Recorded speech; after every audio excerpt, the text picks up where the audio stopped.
चलिए, तो अब हम शुरुआत करते हैं प्रमेय की। ठीक है, आज की हमारी प्रमेय है प्रमेय 10.5 नहीं 10.4 है, और कल हम पढ़ेंगे प्रमेय 10.5। तो कल के लिए आप ऐसा करना कि जो प्रकार हो गया, पेंसिल हो गया, इसको लेके बैठना, ठीक है, ताकि आपको कल की प्रमेय बहुत अच्छे समझ में आए। तो चलिए देखेंगे प्रमेय नंबर 10.4। पहले इस प्रमेय को हमें ध्यान से समझना है। प्रमेय क्या है?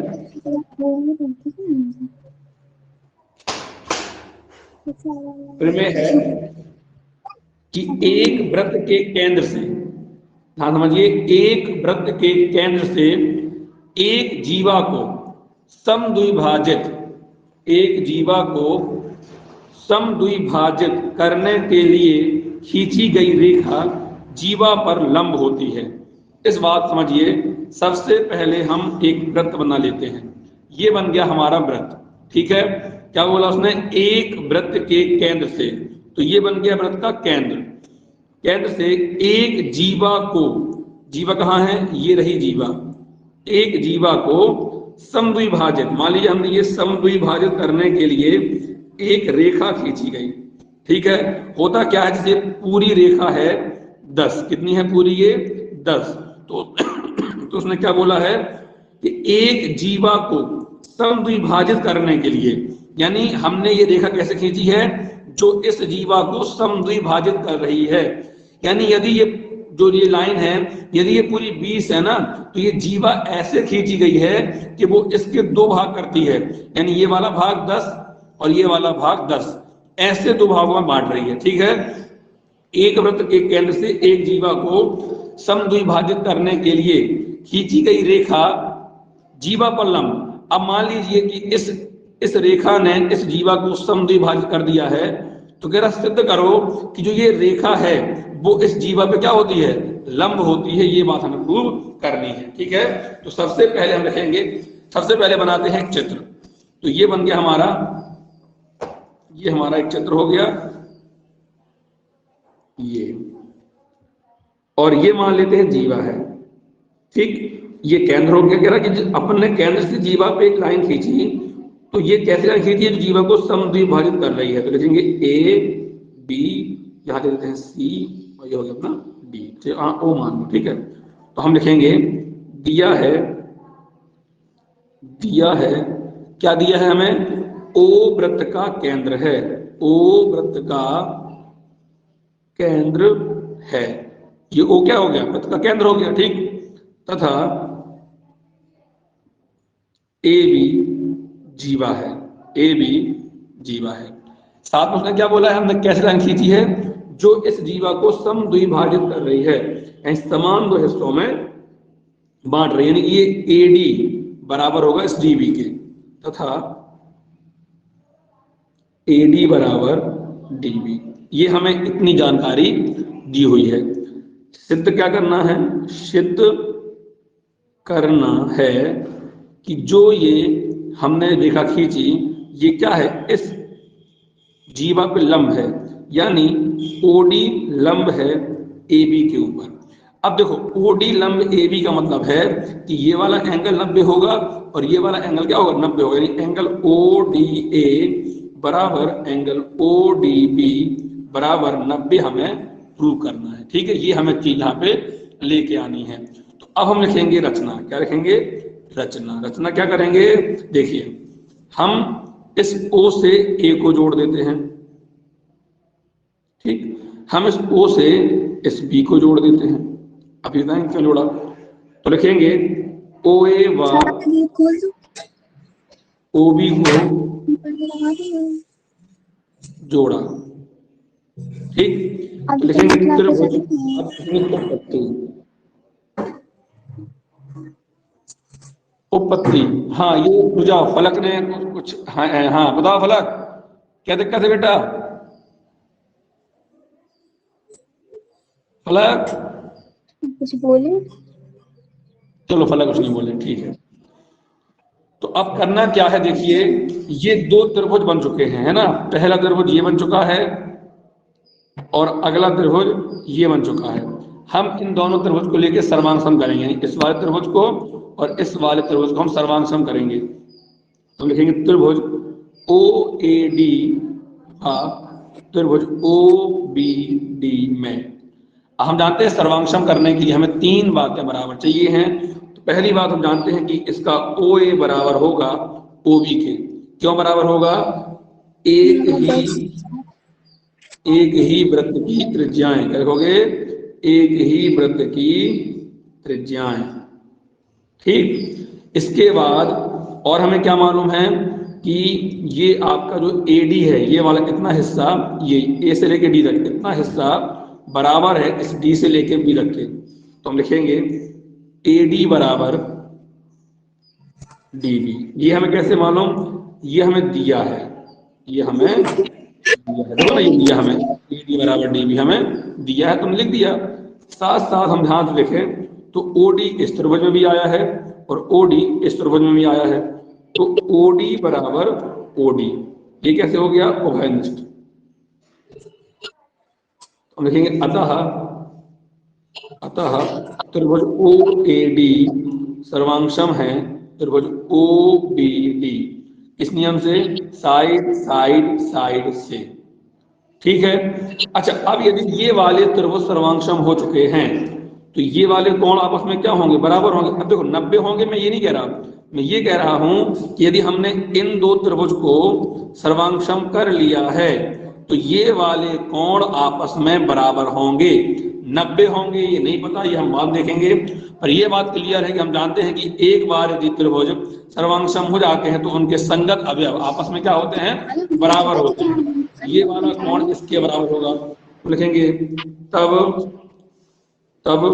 कोण ODA बराबर होगा कोण ODB। कैसे मालूम हमें ये? CPCT। ठीक है, लिखेंगे हम अब, देखिए लिखेंगे हम अब कोण ये ODA और कोण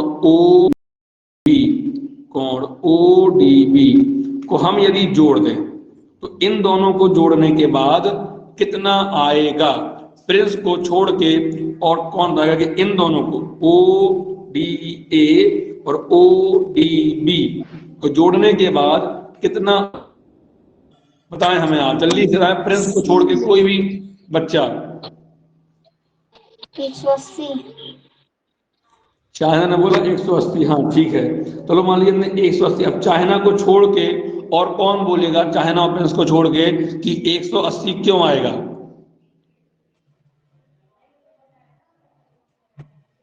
भाई कोई तो बोलो 180 क्यों आएगा?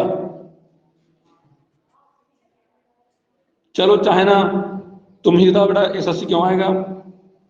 रैखिक युग्म से। हाँ रैखिक युग्म, ठीक है। अब क्या है ये? ODA प्लस, अब यहां देखो ये ODB किसके बराबर है? ये बराबर है ODA के। यहाँ पे क्या करेंगे, जो हमारा ODB लिखा हुआ है और हमने क्या देखा? ODB बराबर है ODA के, तो यहाँ पे ODB के स्थान पे आएगा ODA बराबर आएगा 180 डिग्री। तो ODA क्या बन जाएगा? 2 एंगल ODA बराबर 180। तो एंगल ODA बराबर 180/2, एंगल ODA बराबर 90 डिग्री। कितना आ गया ये? 90। अब ODA 90 आ गया है और ODA बराबर है, तो ODB भी क्या होगा?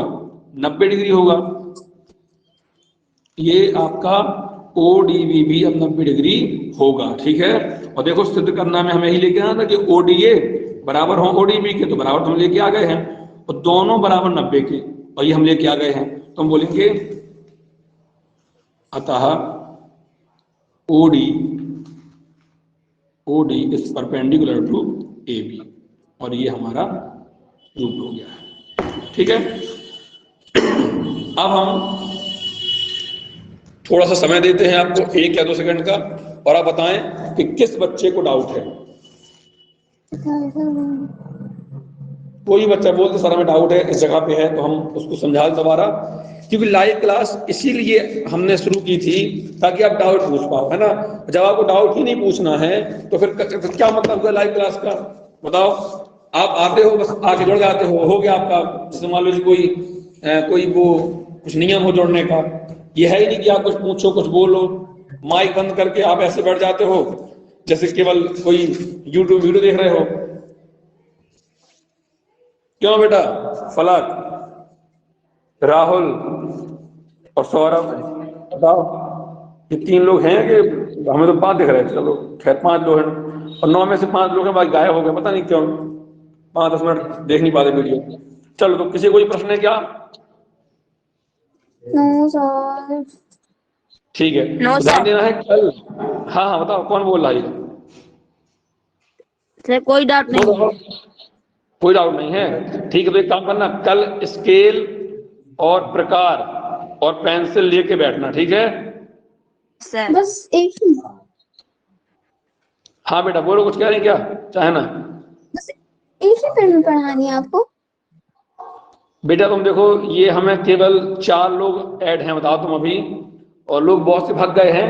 पर कोई दिक्कत नहीं है, एक एक प्रीमियर करके भी हो जाएगा, कोई दिक्कत है नहीं। आराम आराम से 5-10 मिनट की वीडियो देख लो और तुम्हारा पूरा कोर्स हो जाएगा, ठीक है? तो 2 पढ़ा दीजिए। अभी सामान लिए हो तुम लोग? हाँ बेटा तुम लिए, कई लोग ने लिए होंगे, सौरभ ने लिए। अच्छा एक काम करेंगे, रोज एक प्रीमियर पढ़ने का नियम बनाते हैं, क्योंकि 10.5 कल ये अध्याय की आखिरी प्रीमियर है और इसके बाद 10.5 अध्याय समाप्त हो जाएगा। बस, और बाकी नहीं करवानी? बाकी बेटा एमबी बोर्ड ने काट दी है इस साल के लिए। और आपने अभी यहाँ पे दिसंबर 4 में अपने क्वेश्चन करवाए थे, वो भी काट दिए? दोनों काटे हैं, लेकिन हमने क्या कहा तुम्हें, सबसे ज्यादा जरूरी है कि आप इस अध्याय से प्रीमियर पढ़ लो बस। ठीक है। तो कल आखिरी प्रीमियर है, उसके बाद जो प्रश्नावली 10.4 है उसकी कल हम सवाल लगवा देंगे, परसों परसों शायद। हाँ ठीक है। देखो 10.5 प्रीमियर है और उसके बाद 10.4 प्रश्नावली है, तो उतना पढ़ाना है। उसके बाद 3 प्रीमियर और महत्वपूर्ण सी हैं जो हमें लगती हैं। तो आप लोग यदि बोलोगे, लोग पढ़ना चाहेंगे, तो हम वो केंद्र का परिधीय कोण, एक वृत्तखंड के कोण आपस में बराबर होते हैं, और चक्रीय चतुर्भुज के कोण, समकोण 180 होते हैं, ये तीनों प्रीमियर हम पढ़ा देंगे यदि आप चाहते हो। बाकी बात करें कोर्स की, तो कोर्स में केवल प्रीमियर 10.5 तक है और उसके बाद आपकी प्रश्नावली 10.4 है, ठीक है? और 11 पाठ में कुछ भी नहीं है, आपको मान लो मात्र 2 दिन का है 11 पाठ, तो आराम चल रहे तो कोर्स को ज्यादा परेशानी होना है। कल आप सामान लेके बैठना, ठीक है? 8 पाठ बचा हुआ है। किसका 8 पाठ बचा हुआ है? इसका चतुर्भुज। हाँ